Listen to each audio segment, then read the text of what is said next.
तो ये आपने देख लिया, E K minus E M is equal to S C upon lambda K beta. तो अगर आपको ई के ई एम ये सब वैल्यूज दे दें तो आप कैरेक्टरिस्टिक एक्सरेज की वेवलेंथ निकाल सकते हैं इन फार्मूलों से। मान लो आपको ई के और ई एम दिया हुआ है, ठीक है, तो E K minus E M is equal to क्या हो जाएगा, S C upon lambda K beta. तो ये के बीटा की वेवलेंथ आ जाएगी इस फार्मूले से, ठीक है। तो अगर आपको एनर्जी लेवल्स की एनर्जीज दे दें इलेक्ट्रॉन वोल्ट में तो आप डेफिनेटली सारी वेवलेंथ निकाल सकते हैं, ठीक है, इन फार्मूलों का यूज करते हुए। Energy photon is equal to H C by lambda.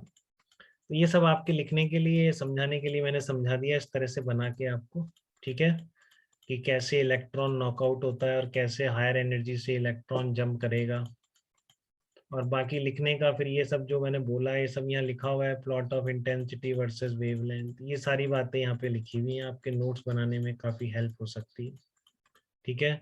If electron knocks out an inner electron of the atom with which it collides and if vacancy is created, electron from the higher energy state may make a transition to this vacant site। तो जहाँ सारा बोला है मैंने वो सब लिखा हुआ है, अब अच्छी तरह नोट्स बना सकते हैं अपनी लैंग्वेज में, या इसको कॉपी कर देंगे तो भी बहुत सही रहेगा, कोई दिक्कत नहीं, ठीक है। And difference of energy delta is converted into the x-ray photon with wavelength S C upon delta E, ठीक है। ये मैं आपको बता दिया, as energy of K beta is greater than K alpha and energy levels of the atom when one electron is knocked out.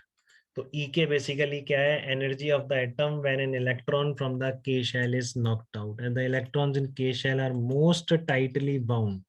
So maximum energy is given to the atom to knock out an electron from the K shell. Since energy level of atom with vacancy in K shell will be maximum. तो ये सारी बातें मैंने अभी just कर ली हैं, आप अच्छी तरह नोट्स बना पाए इसलिए ये सब लिखा हुआ है। Characteristic X-rays depends only on the material of the target and does not depend on applied potential difference. Applied potential difference से इसका कोई लेना देना नहीं है, ठीक है। तो बस एक चीज इंपॉर्टेंट है इसमें कि आपकी जो आने वाला इलेक्ट्रॉन है वो के अल्फा से कब निकाल पाएगा, ये बात थोड़ी सी ध्यान रखेंगे, आगे क्वेश्चंस में भी आ जाएगी, ठीक है।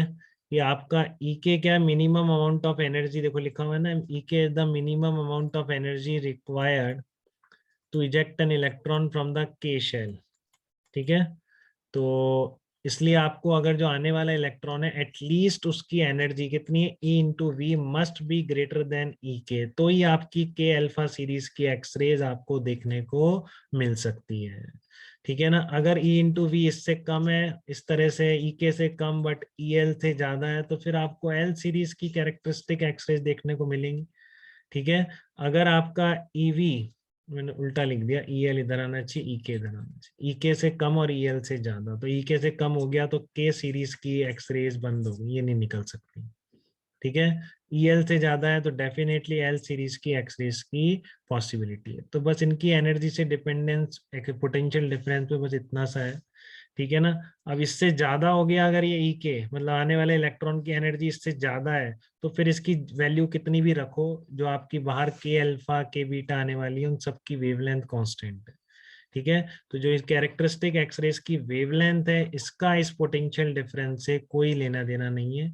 बस ये इतना सफिशिएंट हो कि ई के से ज्यादा हो तो के सीरीज दिख जाएगी, ई एल से ज्यादा होगा तो एल सीरीज दिख जाएगी, बाकी इनकी वेवलेंथ पर कूलिश ट्यूब का जो एक्सलरेटिंग वोल्टेज है वो तो कभी गवर्न कर ही नहीं सकता उनको, क्योंकि ये वैल्यू मटेरियल स्पेसिफिक है, ई के ई एल, तो यहाँ इससे वेवलेंथ निकल रही है, ठीक है। तो कैरेक्टरिस्टिक एक्सरेज की वेवलेंथ को कोई लेना देना नहीं है एक्सलरेटिंग वोल्टेज कितना है, बट कॉन्टिन्यूस एक्सरेज की मिनिमम वैल्यू डिपेंड ही उस पर करती है, ठीक है ना। ये तो डिपेंड ही एक्सलरेटिंग वोल्टेज पर करती है। तो ये बहुत बड़ा डिफरेंस है एक कॉन्टिन्यूस एक्सरेज की वेवलेंथ में और कैरेक्टरिस्टिक एक्सरेज की वेवलेंथ में, कि कैरेक्टरिस्टिक एक्सरेज की वेवलेंथ को एक्सलरेटिंग वोल्टेज की वैल्यू से कोई लेना देना नहीं है, ठीक है। आप कितना भी लगाओ, अगर आपका मटेरियल टारगेट आपने सेम रखा है तो वो सेम वैल्यू की के अल्फा के बीटा के गामा एक्सरेज बाहर आएंगे, ठीक है। बट डेफिनेटली कॉन्टिन्यूस एक्सरेज की मिनिमम पॉसिबल वेवलेंथ आप एक्सलरेटिंग वोल्टेज से चेंज कर सकते हैं,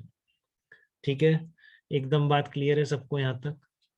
तो ये सारा आपके नोट करने के लिए है, तो एक बार बस रिवाइज। मिनिमम से ज्यादा होनी चाहिए।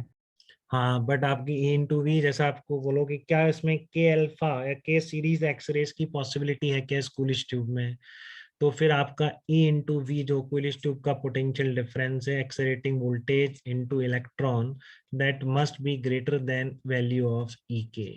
ये बात है, बस ये ध्यान रखनी, ठीक है ना। Okay sir. ये इसके इलेक्ट्रॉन निकालना है ना, तो मिनिमम अमाउंट जितनी चाहिए इलेक्ट्रॉन नॉकआउट करने के लिए, एटलीस्ट उससे ज्यादा होनी चाहिए इंसिडेंट इलेक्ट्रॉन की एनर्जी, ठीक है।